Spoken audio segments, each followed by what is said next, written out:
உங்கள் இல்லங்களில் வந்து உங்கள் உள்ளங்களை உயிர்ப்பிப்பது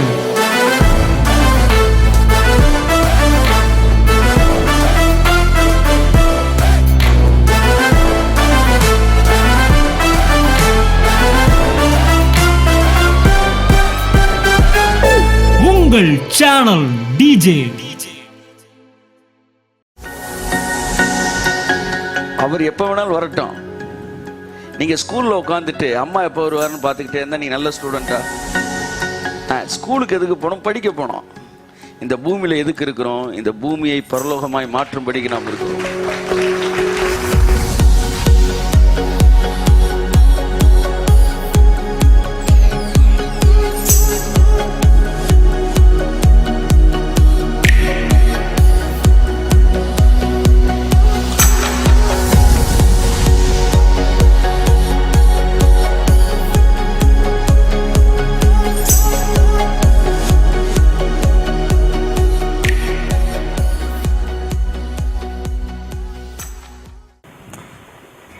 தேவனுடைய சமூகத்தில் இருப்பதில் மிக்க சந்தோஷம்.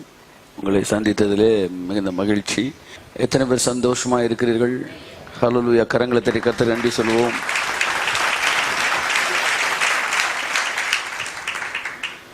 இருபத்தி 23 உலகம் அழிஞ்சிருந்தாங்க. இல்லை, நான் அப்போவே சொன்னேன் 24 நான் செய்தி கொடுப்பேன்னு சொன்னேன். இன்னும் எவ்வளோ இருக்குங்க வாழ்க்கையில். இந்த பூமியை பரலோகமாய் மாற்றும் வரைக்கும் தேவன் திரும்பி வரப்போவது இல்லை. நோவா பேழையை வச்சு, அடுத்து சூரிய கடிகாரத்தை வச்சு, அந்த இவன் காலத்தில் இருந்தது பல பைபிள் இன்சிடென்ட்ஸை வச்சு இந்த டைம் வருவாங்கன்னு ஏகப்பட்ட பேர் ரொம்ப கன்ஃபார்மாக சொன்னாங்க.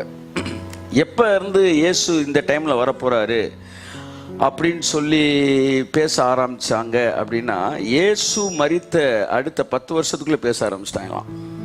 தெயுதாஸ் என்பவன் எழும்பி, அவன் தான் முதல் ஆள், மறுபடியும் பேசினாலாம். இப்படி ஏறக்குறைய 660 பேருக்கு மேலே இப்போ திருச்சியில் இப்போ தமிழ்நாட்டுக்குள்ளே கொஞ்சம் பேர் சொல்லிக்கிட்டு இருக்கிற மாதிரி இவங்கெல்லாம் சேர்த்துடுறீங்க நீங்கள் உள்ள.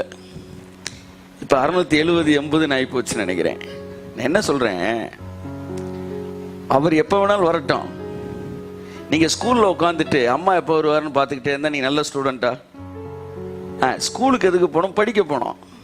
இந்த பூமியில் எதுக்கு இருக்கிறோம்? இந்த பூமியை பரலோகமாய் மாற்றும்படிக்கு நாம் இருக்கிறோம். என் அன்புக்குரியவர்களே, இயேசு எடுத்துக்கொள்ளப்பட்ட போது வானத்தை அண்ணாந்து பார்த்துக்கிட்டே அந்த சீசல் நின்றுக்கிட்டே இருந்தாங்களாம். அப்போ தூதன் சொன்னா, இங்கே ஏன்பா பார்த்துக்கிட்டு இருக்க? ஊருக்குள்ளே போய் வேலை வெட்டியே பாருங்க. வானத்தை பார்த்துக்கிட்டே ஏன் நிற்கிற? நிறைய பேர் வானத்தை பார்த்துக்கிட்டு கையில் சாக் பீஸோட கணக்கு போட்டுக்கிட்டே இருக்கிறாங்க. நான் என்ன சொல்கிறேன், வானத்தை பார்த்து நிற்காதிருங்கள். உங்களிடத்திலிருந்து எடுத்துக்கொள்ளப்பட்ட அந்த இயேசு எப்படி எடுத்துக்கொள்ளப்பட்டாரோ அப்படியே மறுபடியும் வருவார். அப்போ எல்லாரும் கேட்குறாங்க, மனுஷகுமாரன் தோன்றும் போது நாங்கள் எப்படி கண்டுபிடிக்கிறது? அவர் சொன்ன ரொம்ப சிம்பிள். பிணம் எங்கேயோ அங்கே கழுகுகள் கூடுங்கிறார். நீ கழுகா இருந்தினா, நீ தூங்கிட்டு இருக்கும்போது கூட உன்னை தேவன் என்ன செஞ்சுக்குவாரு? எடுத்துக்குவாரு. முழிச்சுக்கிட்டு இருந்தாதான் கிடையாது. நீங்க சுவிசேஷத்திலிருந்து வருகிற ஆயத்தம் என்னும் பாதரட்சி அணிந்தவர்களாக இருந்தால், நீங்க தூங்கிட்டு இருக்கும்போது 20 தூங்குவார்கள், ஒருவன் எடுத்துக்கொள்ளப்படுவான் இருக்கு. அதை விட்டுட்டு எப்படா அவர் வருவாரு என்பது தட் இஸ் ஓல்ட் டெஸ்டமெண்ட் மனநிலை, பெந்தேகோஸ்தே மனநிலை. ஆனால் கிருபையின் மனநிலை என்பது இன்னும் ஒரு 100 வருஷம் கழிச்சு வந்தாலும் எனக்கு கவலையே இல்லை. ஏன்னா நாங்கள் ஏற்கனவே பரலோகத்தில் வாழ்ந்துகிட்டு இருக்கிறோம். We are in the kingdom of God. கரங்களை தட்டி கர்த்தருக்கு நன்றி சொல்லுவோம். ஆமென்.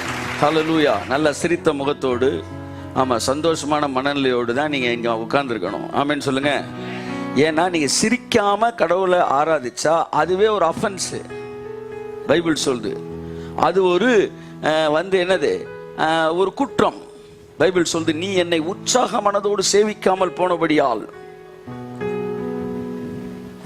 என் திராட்சை தோட்டத்துக்கு செய்யாத வேறு எந்த வேலையை நான் இனி செய்வது? உனக்கு இது நான் செய்யாத வேலைன்னு என்னடா சொல்றா? எவ்வளோ பண்ணியிருக்கிறேன், இனிமே வேற என்ன செய்ய முடியும்?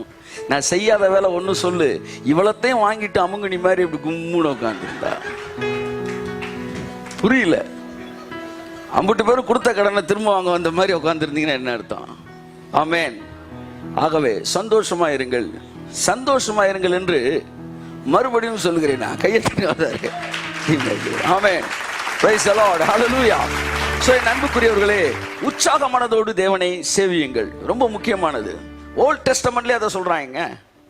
நியூ டெஸ்டமெண்ட்ல மன்னிக்கப்பட்டிருக்கிறோம், கழுவப்பட்டிருக்கிறோம், கிறிஸ்துவுடனே கூட தண்டிக்கப்பட்டு விட்டோம், நியாய தீர்ப்பையும் பெற்று விட்டோம், பரலோகம் கன்ஃபார்ம் ஆயிருச்சு, நாம் குணப்பட்டிருக்கிறோம் வியாதிகளிலிருந்து, நம்முடைய பழக்க வழக்கங்களிலிருந்து. இதற்கு பிற்பாடு வேறு எந்த வேலையை தேவன் உங்களுக்கு செய்ய வேண்டும் என்று நினைக்கிறீர்கள்? உங்கள் எதிர்காலத்தையும் தேவன் ஆசீர்வாதமாய் முடித்து கொடுப்பேன் என்று உங்களுக்கு வாக்கு பண்ணியிருக்கிறார். இதை விட வேறு என்ன செய்ய வேண்டும்?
உங்கள் இல்லங்களில் வந்து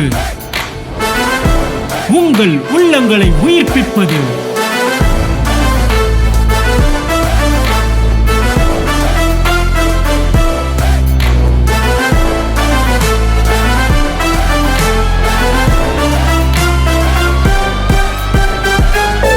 உங்கள் சேனல் டிஜே.